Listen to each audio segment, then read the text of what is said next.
ऐतिहासिक जीत के बाद बीजेपी ने दिखा दिया कि वो किसी भी काम को करने में देरी नहीं करते। बीजेपी विधायक दल का नेता चुने जाने के बाद भूपेंद्र पटेल 12 दिसंबर को गुजरात के मुख्यमंत्री के तौर पर शपथ लेंगे। इससे पहले भूपेंद्र पटेल ने दिल्ली में पीएम मोदी और गृह मंत्री अमित शाह से मुलाकात की। बैठक के दौरान पटेल ने प्रधानमंत्री मोदी और अमित शाह के साथ मंत्रिमंडल को लेकर भी चर्चाएं की। और वहीं बीजेपी विधायक दल का नेता चुने जाने के बाद भूपेंद्र पटेल ने न सिर्फ ये कर दिखाया है, उन्होंने इसके साथ साथ अब यूसीसी को लागू कराने के लिए भी सरकार बनते ही कामकाज भी शुरू कर दिया है।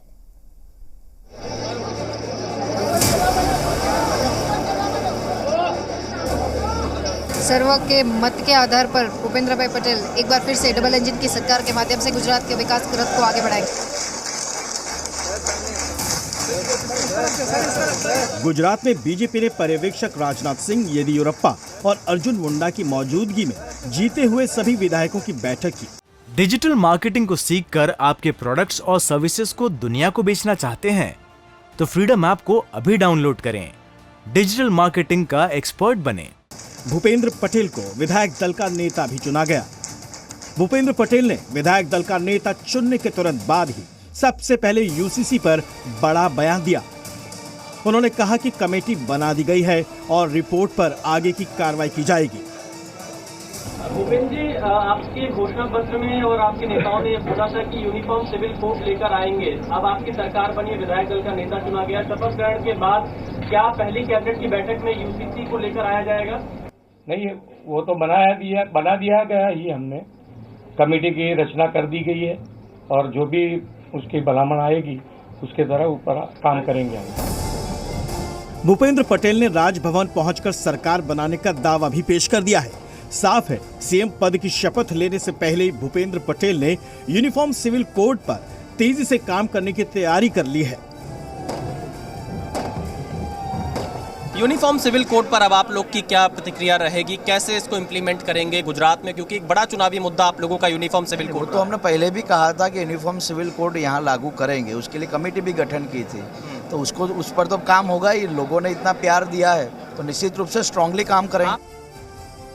एक तरफ हिमाचल प्रदेश में कांग्रेस में सीएम पद को लेकर खींचतान मचती रही तो दूसरी तरफ बीजेपी ने विधायक दल का नेता भी चुन लिया। गवर्नर के सामने सरकार बनाने का दावा भी पेश कर दिया गया। बीजेपी की कार्यशैली कहीं ना कहीं कांग्रेस की कार्यशैली से अलग दिखाई देती है।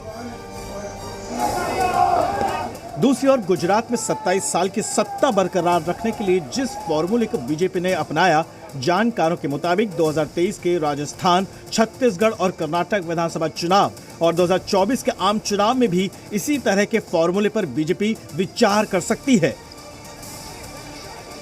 आपको बता दें कि गुजरात में चुनाव से पहले बीजेपी ने कई अहम फैसले लिए थे, जिसके मुताबिक सितंबर 2021 में सीएम समेत 22 मंत्री बदले गए। चुनाव से एक साल पहले मंत्रिमंडल में बड़ा फेरबदल किया गया। 182 सीटों पर 103 नए चेहरों को टिकट दिया गया। 5 मंत्रियों और 38 विधायकों के टिकट काटे गए थे, जबकि पूर्व डिप्टी सीएम को भी टिकट नहीं मिला था। नतीजा ये रहा कि गुजरात में बीजेपी ने प्रचंड जीत हासिल की और 7वीं बार बीजेपी सरकार गुजरात में लौटी। यहाँ बीजेपी को 156 सीटें मिली।